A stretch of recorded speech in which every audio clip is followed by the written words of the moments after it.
એ પરમાત્માની પાસે આવવું,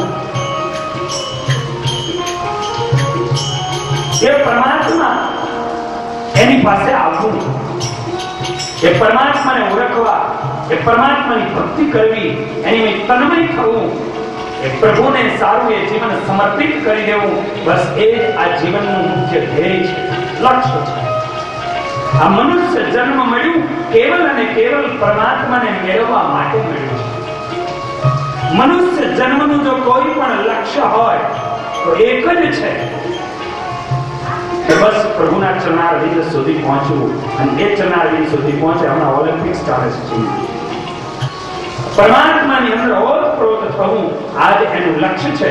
અને એ પરમાત્માના ચરણારવિંદ સુધી તમારું જીવન એ પહોંચી ગયું, બસ છેલ્લે ગોલ્ડ મેડલની અંદર મુક્તિ, છેલ્લે ગોલ્ડ મેડલ એ તમને મોક્ષ રૂપી ગોલ્ડ મેડલ મળે, મુક્તિ રૂપી ગોલ્ડ મેડલ એ તમને સુવર્ણ ચંદ્રક પ્રાપ્ત થાય. લક્ષ્ય જીવનની અંદર લક્ષ્ય હોવું જોઈએ, અને જો કોઈ પણ લક્ષ્ય પ્રભુએ જ્યારે ભેજા છે એક જ લક્ષ્ય લઈને મોકલા છે, પરમાત્માને પામી જા. અને એટલે ભગવાન સ્વામિનારાયણ વચનામૃતની અંદર કહ્યું, એટલે લખ્યું બસ તમે આ વાત આજે સમજો તોય ભલે, કાલે સમજો તોય ભલે, 5-25 વર્ષ પછી સમજો તોય ભલે. આ વાત કઈ વાત? આ વાત કઈ વાત? મહારાજને પામવા, મહારાજની ભક્તિ કરે, મહારાજનું ભજન કરો, મહારાજમાં ઓતપ્રોત થો, આ વાત એના થઈને રહેવું, એના આનંદે આનંદ કરો.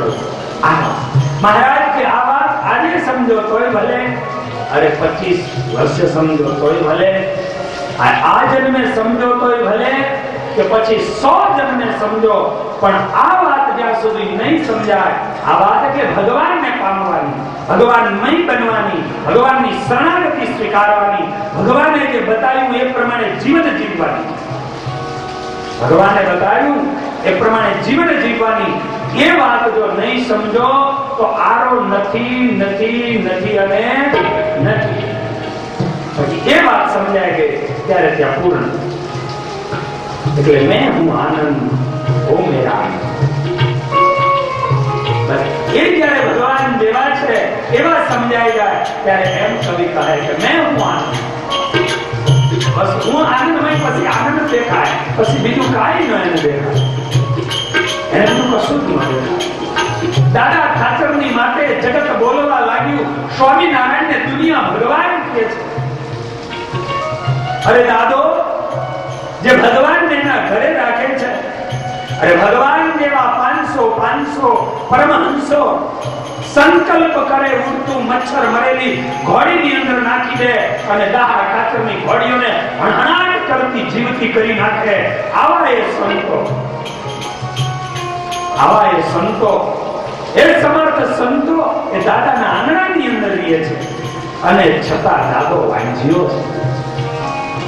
વિચાર કરજો, દાદાની માટે આ શબ્દો બોલાતા હતા, દાદાને કોઈ અસર નથી, અને જ્યારે દાદાના માધ્યમે કરી અને સંતોને અને ભગવાનની માટે જ્યારે બોલાવા લાગ્યા ત્યારે દાદાને તો કોઈ અસર ન થઈ, પણ જીવુબા અને લાડુબાથી ન રહેવાયું. કારણ કે બહેનો જે છે ને એનું હૃદય આમ કોમળ છે, દયાળુ છે, કોમળ છે, અને એનાથી આમ સહન પણ ના થાય, દયાળુતા. અને આ જીવુબા અને લાડુબા એનાથી સહન ન થયું, અને તે દિવસે જીવુબા અને લાડુબાએ દાદાને બોલાવ્યો હતો, અને દાદાને બોલાવીને કીધું હતું, દાદા, દાદા એક કામ કરો, આખી દુનિયા તને વાંચ્યો કે છે, નિર્વંશ મહારાજની પાસે જાઓ અને જઈને પ્રાર્થના કરો, મહારાજ એક દીકરો આપો. આ મેનુ ટળી જાય. દાદા કહે છે નહીં બેન, એ નહીં બની શકે. અરે પણ દુનિયા તને ગાયો દે છે, અને તેથી દાદા આવા જ શબ્દો બોલ્યા છે ને, મેં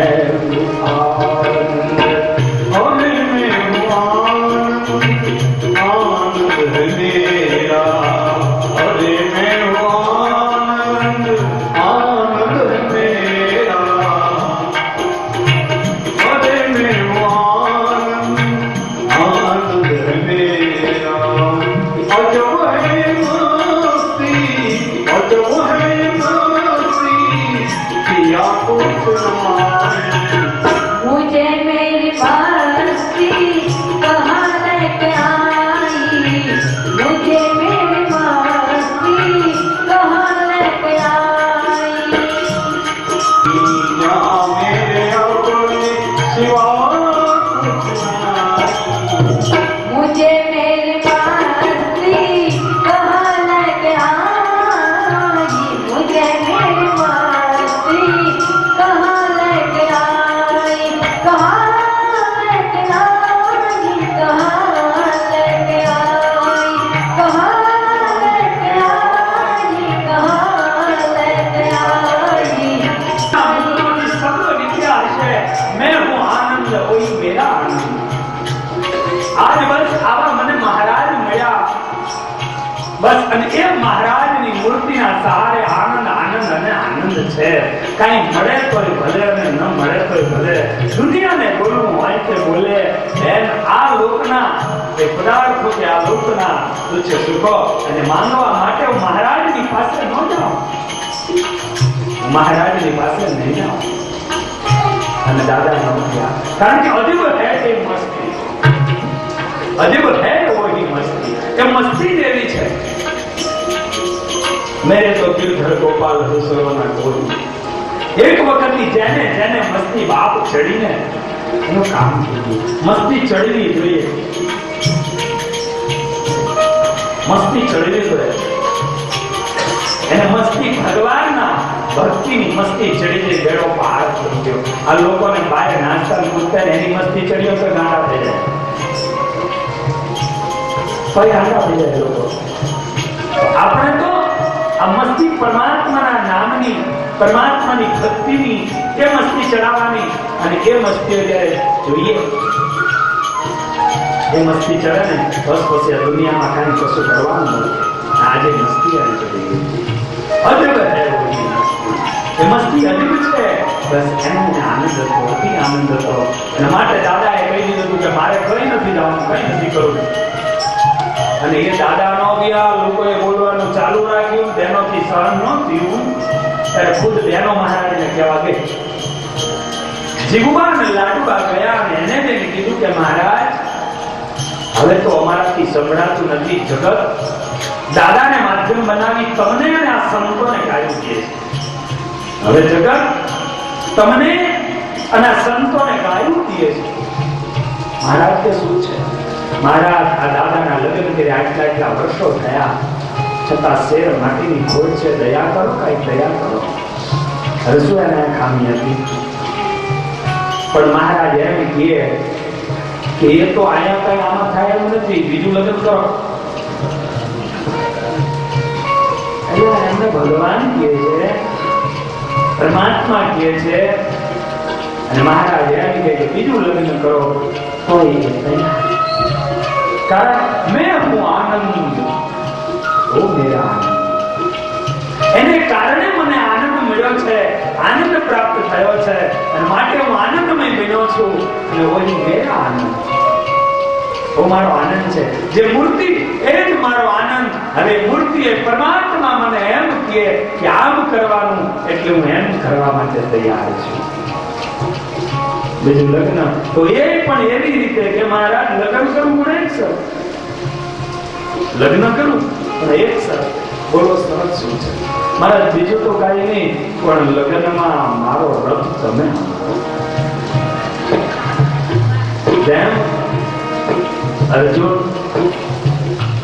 અર્જુનના રથને જેમ ભગવાન દ્વારિકાધીશે ચલાવ્યો, એવી રીતે પ્રભુ આજ મારો આ લગ્નનો જે રથ છે, અને એ રથને પ્રભુએ તમે ચલાવો.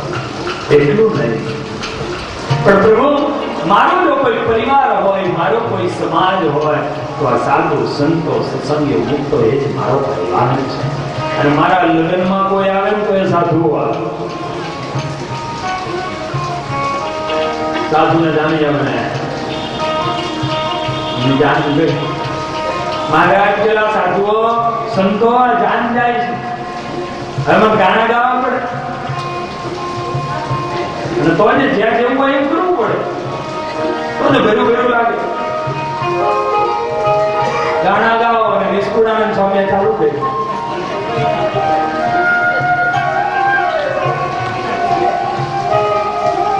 મહારાજ કે બંધ કરો અને મારે સમજાયો છે.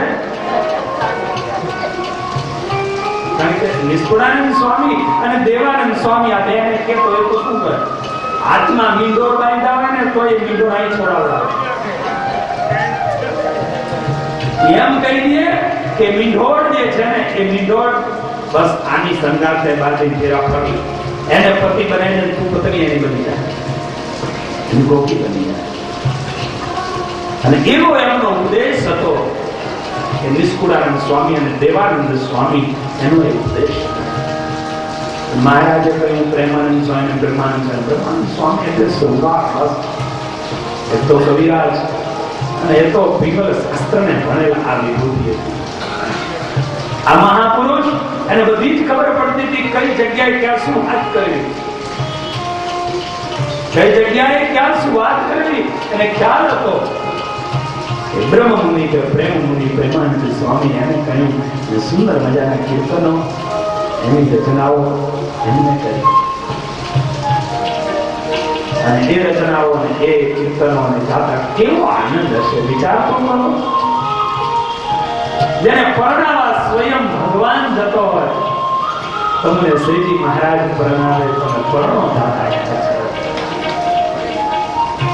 આજે શ્રીજી મહારાજ જેને પરણાવતા હશે સ્વયં પરાત્પર પુરુષોત્તમ નારાયણ જેને પરણાવવા અને એ જયારે દાદા એ પરણવા જતા હશે અને સંતો જેની જાનડીઓ થઈ હશે એ કેવો એ માહોલ હશે, કેવો એ આનંદ હશે, એનો કેટલો અદભુત આવો હશે. તમને શ્રીજી મારી પરણાવે